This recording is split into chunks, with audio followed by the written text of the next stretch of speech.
이 시간에 오늘 우리에게 주신 하나님의 말씀 함께 나누겠습니다. 함께 나눌 하나님의 말씀은 누가복음 8장 26절에서 오늘 29절까지만 먼저 합독하도록 하겠습니다. 함께 읽겠습니다.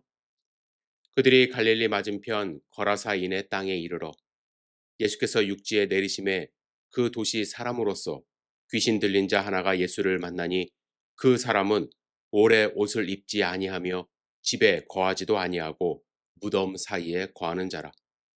예수를 보고 부르짖으며 그 앞에 엎드려 큰 소리로 불러 이르되 지극히 높으신 하나님의 아들 예수여, 당신이 나와 무슨 상관이 있나이까? 당신께 구하노니 나를 괴롭게 하지 마옵소서 하니, 이는 예수께서 이미 더러운 귀신을 명하사 그 사람에게서 나오라 하셨음이라. 귀신이 가끔 그 사람을 붙잡음으로 그를 쇠사슬과 고랑에 매어 지켰으되 그 맨 것을 끊고 귀신에게 몰려 광야로 나갔더라. 아멘. 오늘 주실 말씀을 기대하며 잠시 기도드리겠습니다. 좋으신 아버지 하나님, 주님의 말씀을 저희들이 사모합니다. 주님 말씀하여 주시옵소서. 오늘 말씀을 통하여 하나님의 음성을 우리 마음밭에 뿌릴 수 있도록 인도하여 주시옵소서. 사람의 말이 아니라 주님의 생각과 또 주님의 음성을 들을 수 있도록 인도하여 주시옵소서. 이 시간을 온전히 주님께 의지하며 드립니다. 예수님의 이름으로 기도드렸사옵나이다. 아멘.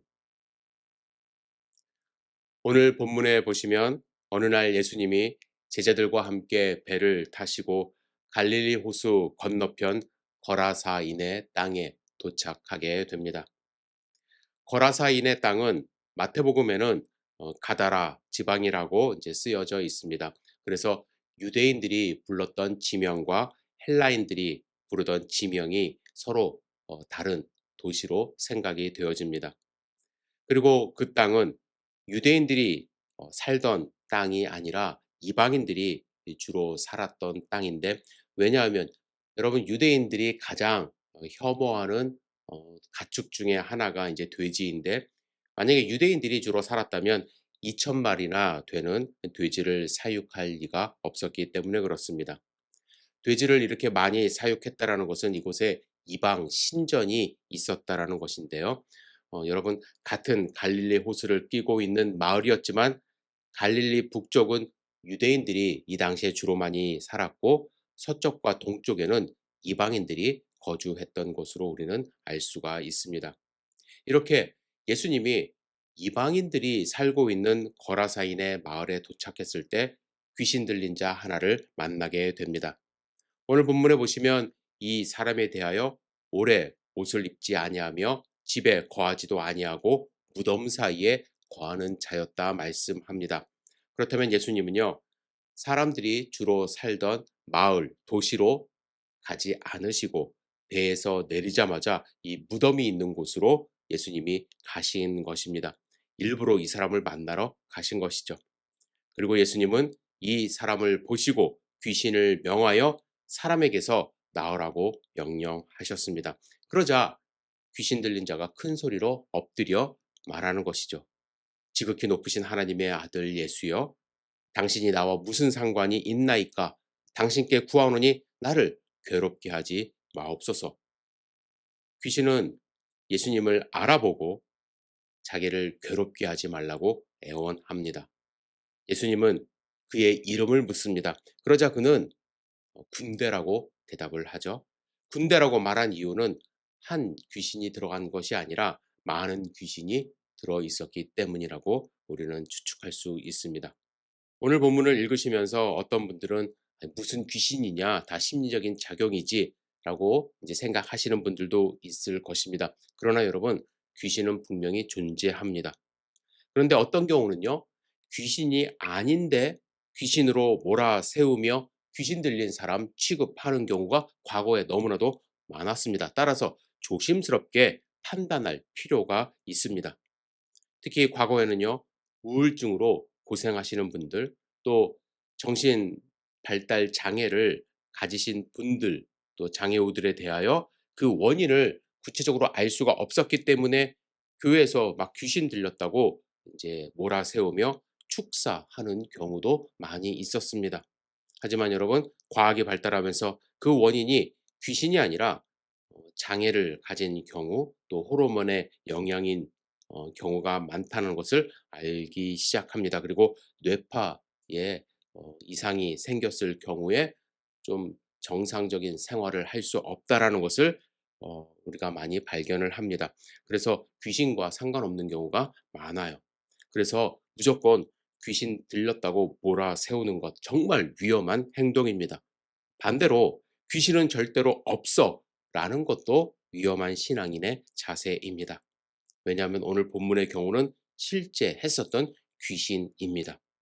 한 사람 안에 여러 귀신이 들어 있어서 사람들이 절대로 감당할 수 없는 그런 상황에 이르렀고 쇠사슬조차 끊으며 광야로 돌아다니고 결국 무덤에 기거하며 옷도 걸치지 않아 창피함도 모르는 그러한 상황에 이르게 된 것입니다.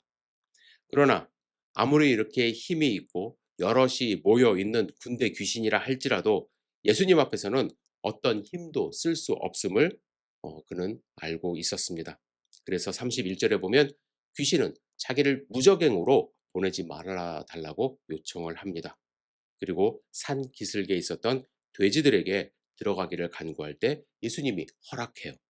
그래서 귀신들이 돼지들에게로 이제 들어가게 되고 돼지들이 비탈길로 내달아 호수에 들어가 몰살하게 됩니다. 마가복음은 이 돼지의 숫자가 2천여 마리나 되었다고 합니다. 여러분, 돼지 2천여 마리가 비탈길로 내달아 호수에 들어가는 이 몰살하는 장면을 한번 상상해 보시길 바랍니다. 이 장면을 목격한 사람들은 당연히 두려워할 수밖에 없습니다. 그래서 사람들은 마을로 돌아가 그들이 본 일을 사람들에게 알렸고 많은 사람들이 어떻게 된 일인지 알아보기 위해 달려 나왔습니다. 그리고 그들이 발견한 것은 귀신 나간 사람이 옷을 입고 정신이 온전하여 예수의 발 앞에 발치에 앉아 있는 것이었습니다. 사람이 완전히 달라진 것을 발견한 거예요. 그 모습을 본 사람들이 두려움에 빠졌습니다. 두려움에 빠진 사람들은 귀신 들렸던 자에게 어떻게 구원받았느냐 물었고 그가 상황을 말하자 사람들은 예수님이 떠나기를 원했습니다. 예수님은 하실 일을 마무리하셨다는 듯이 아무 말씀 없이 다시 배에 올라 돌아가려 하시는데 귀신 들렸던 자가 예수님을 따라가고자 했습니다. 자기를 구원해 주었기 때문에. 하지만 예수님은 집으로 돌아가 하나님이 어떻게 이 큰 일을 행하셨는지 알리라고 말씀했고 이 사람은 자기 집뿐 아니라 온 성에 예수님이 행하신 큰 일을 전파하게 됩니다. 여러분 오늘 본문의 말씀 제가 요약해 드렸는데 단순하게 생각하면 예수님이 한 귀신 들린 사람을 고쳐주신 사건입니다.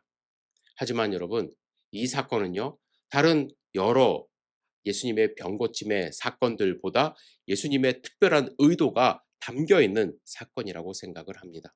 물론 예수님의 병고침의 사건들 가운데는 의도하심이 많이 있지만 우리가 발견해야 할 의도가 있다라는 거예요.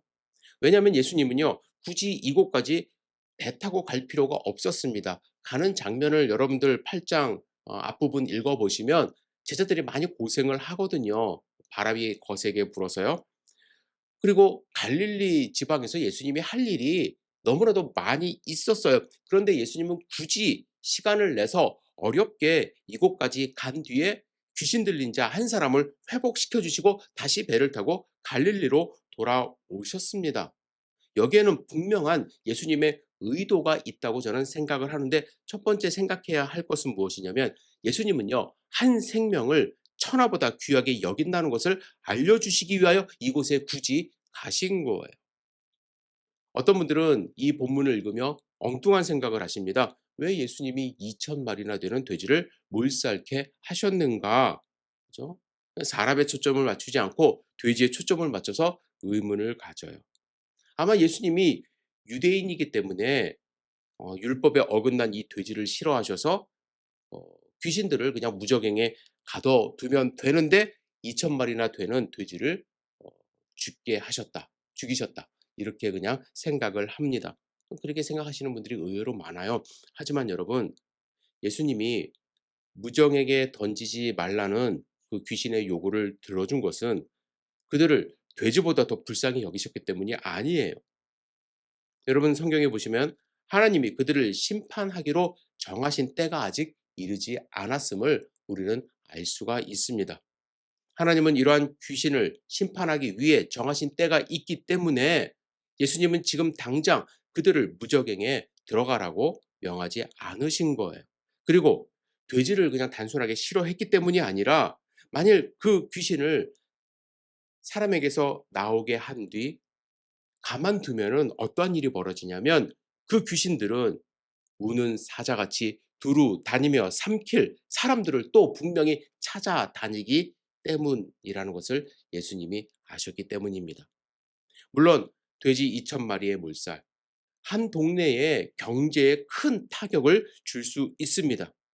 하지만 예수님은 이방 사람들이 그냥 미워서 돼지가 싫어서 이 일을 한 것이 아님을 알아야 합니다. 예수님은 이 귀신으로 인해 고통받는 이방 사람이지만 그 사람을 한 사람을 구원하시고 이 사람으로 인하여 두려움에 사로잡혀 있는 이 마을에 평화를 주시기 위하여 이곳에 간 것입니다. 여러분, 이 사람, 어, 귀신에 사로잡혔던 사람, 어떤 고통 가운데 삶을 살았을까요? 박민수 목사님이라는 분이 한 신문에 기고한 귀신 들린 사람이 어떤 고통을 받았을지에 대하여 쓴 글을 잠시 읽어 드리겠습니다. 같이 제가 읽어 드릴게요. 정신질환을 앓거나 귀신 들린 사람들은 대부분 정서적으로 허약한 사람일 가능성이 높습니다. 어렸을 때부터 부모로부터 방치되었거나 학대를 받았던 사람이라는 것은 정설로 받아들여집니다. 그들은 성인이 되어서 정서적 안정감이 없고 자아에 대한 존재감이 없습니다.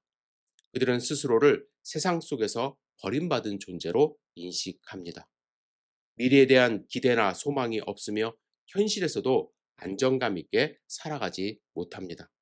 그래서 그들은 항상 불안하며 작은 충격에도 쉽게 자아가 무너져 내리며 그 결과 정신질환 혹은 귀신에 들린다고 할 수 있습니다.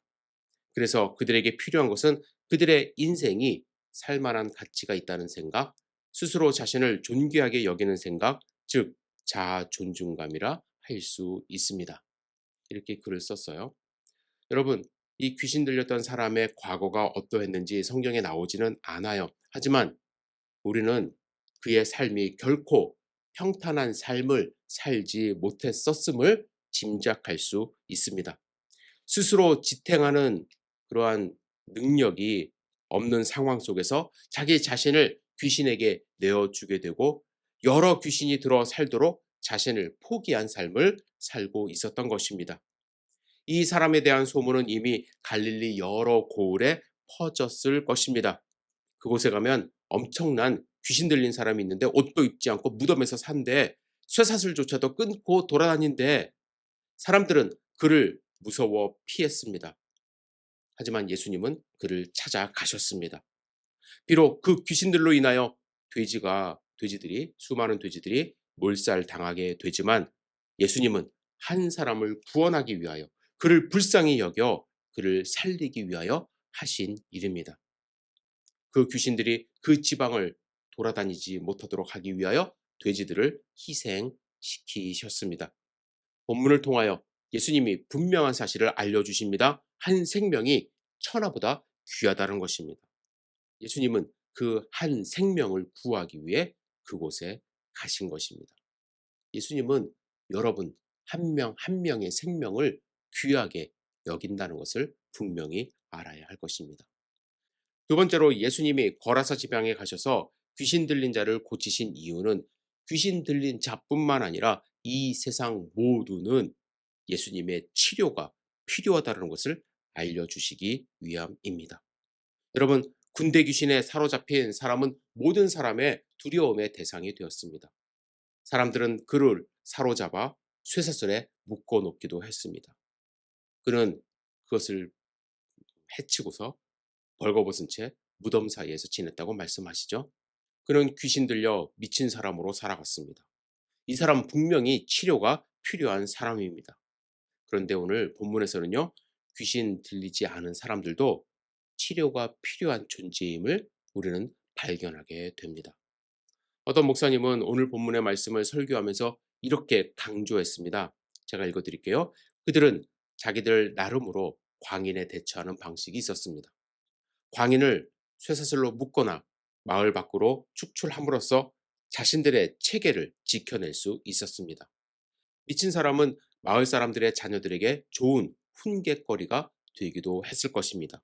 공부 안 하고 말 잘 안 들으면 너도 저렇게 된다고 말하는 것입니다.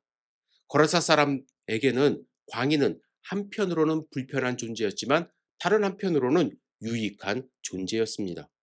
자신들의 우월감을 보상받을 수 있었기 때문입니다. 그런 방식으로 마을이 평화를 유지하고 있었습니다.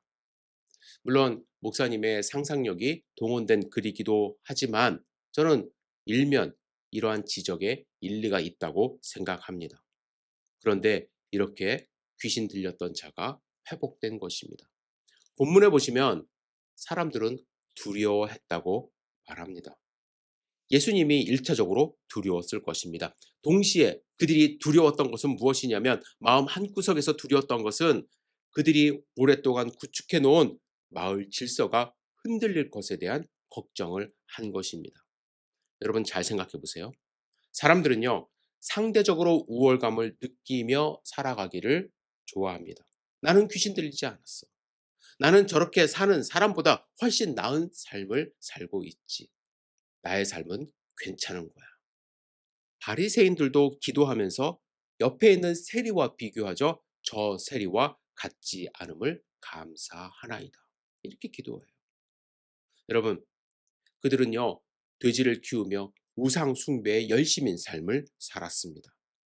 그들은 구원하지 못하는 허울뿐인 신들을 의지하며 살아가는 사람들이었습니다. 과연 그들은 치료가 필요 없는 삶을 살고 있었을까요?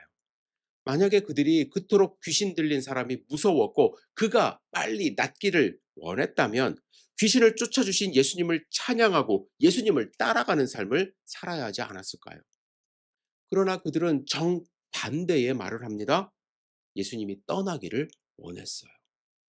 여러분, 자기 만족으로, 자기 의로 살아가는 세상 사람들의 반응이 그렇습니다. 저 예수님 필요 없습니다. 저에게 괜히 혼란 주지 마세요. 저를 떠나주세요. 그러나 여러분, 그들 모두, 아니, 우리 모두는 예수님이 필요합니다. 진정한 구원이 필요합니다. 그래서 예수님은 귀신 들렸던 사람을 그 마을에 남겨두시고 예수님이 그에게 행하신 일을 전하기를 원하신 것입니다.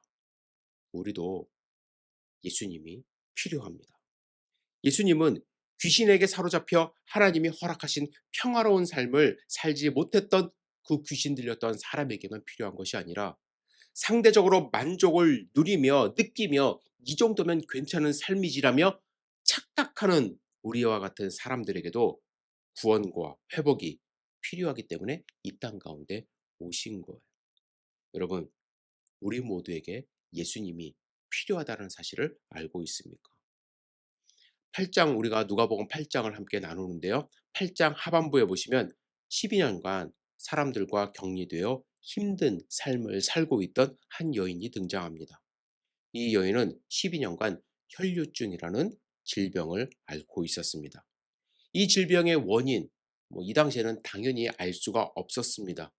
그런데 문제는 몸에서 피가 흐른다는 이유로 해서 사람들은 이 여인을 부정하다, 규정하고 아무도 그를 만지지 못하게 했습니다. 이 여인은 이 병에서 해방되고 싶어서 의사를 찾았지만 병을 그 원인도 알지 못하는 의사는 어, 돈만 받아 챙겼습니다. 그래서 재산을 다 탕진했어요. 이 여인은 12년간 목숨을 부지하고 살았지만 살아있는 것이 아닌 삶을 산 것이죠. 그죠? 가정에서도 버림받았을 것이고 세상에서도 버림받았습니다. 그런데 예수에 대한 소문을 들었습니다. 수많은 병자를 고치고 귀신도 내어쫓고 심지어 거라사 지방의 군대 귀신도 그 앞에서 쫓겨나갔다는 소문을 들었습니다. 이 여인에게 소망이 생겼습니다. 예수님 한번 보고 싶다. 예수라는 사람은 반드시 나를 고칠 수 있다. 나는 예수를 만나야 한다. 이 여인은 예수를 찾았습니다. 간절한 마음으로 예수를 찾았고 지금 거라사 지방에서 오는 배에서 내렸다라는 소식을 들었을 것입니다. 그는 선착장에 나갔고 드디어 눈앞에 예수님이 서 계신 것을 보게 됩니다. 그는 아무런 다른 생각을 할 수가 없었을 것입니다. 그가 누군가를 만지면 그 사람도 부정하게 된다는 율법도 그에게는 더 이상 소용이 없습니다. 그에게 필요한 것은 율법이 아니라 은혜였기 때문에 그렇습니다. 그는 힘을 내어 예수님 뒤에 쫓아가 예수의 옷자락을 만집니다. 감히 손을 잡거나 와락 안을 용기도 없어서 그는 그저 그의 옷자락만 잡아도 은혜를 입을 것 같아 옷자락을 만진 것입니다. 그 순간 그 몸이 나은 것을 느낍니다. 예수에게서 능력이 나와 그를 고친 거예요. 예수의 옷이 그를 고친 것이 아닙니다. 오직 그 여인의 믿음. 예수만이 나를 고칠 수 있고 회복시킬 수 있다는 믿음이 이 여인을 고친 것입니다. 여러분, 우리에게 필요한 것은 무엇입니까? 거라사에 귀신 들린 사람도, 그 지역 주민들도, 12년간 혈류증을 앓던 여인도 뿐만 아니라 우리 모두에게 필요한 것은 오직 예수 그리스도 뿐입니다. 여러분, 이 예수 그리스도를 소유하고 계신지요? 영접하셨는지요? 미국은 지금 혼란의 시대에 접어드는 것 같아요. 트럼프 시대가 도래하면서 사람들이 아주 핑크빛 기대감이 있었지만 도대체 미래가 어떻게 될 것인지에 대하여 사람들이 많이 불안해합니다. 한국 어떤가요? 지금 혼돈의 혼란의 시대를 지내고 있지 않습니까? 사람들은 다음 정권에 대한 이야기를 하고 있지만 누가 새로운 지도자가 되어도 더 이상 그가 우리의 희망을 예, 주지 못한다는 것 우리 알고 있죠. 정치인들 여러분들 제가 수십 년간 이제 50이 넘어서 수십 년간 정치인들 이제 바라본 결과는 무엇이냐면 사람들이 우리에게 어떠한 참된 소망을 주지 못한다는 것 여러분들 아셔야 될 것 같아요. 그렇다면 우리에게 필요한 것, 우리의 참된 소망 어디서 볼 수 있나요? 오직 우리를 죄에서 구원하신 예수 그리스도입니다. 물론 우리가 정치, 사회에 어, 관심 갖지 말아야 한다고 말씀드리는 거 아니에요. 나라를 위하여, 우리 사회를 위하여 우리가 기도해야만 합니다. 그러나 궁극적으로 우리에게 참된 소망을 주시고 평화를 주시고 우리의 삶에 회복을 주실 분은 예수 그리스도이고 이 예수 그리스도는 여러분과 저뿐만 아니라 모두에게 필요한 구원자임을 여러분들 분명히 아시고 예수를 소유하시고 예수를 증거하는 삶을 살아야 될 줄 믿습니다. 여러분과 저 모두에게 예수님이 필요합니다. 이 예수님 꼭 가지시기를 다시 한번 주님의 이름으로 축복합니다. 기도하겠습니다. 좋으신 아버지 하나님, 오늘 말씀을 통하여 우리에게 주신 하나님의 음성을 마음 가운데 새기고 살아갈 수 있도록 인도하여 주시옵소서. 오직 예수만 필요한 우리의 이 믿음 가질 수 있도록 인도하여 주시고 예수님을 소유하고 전하는 삶을 살 수 있도록 축복하여 주시옵소서. 예수님의 이름으로 기도드렸사옵나이다.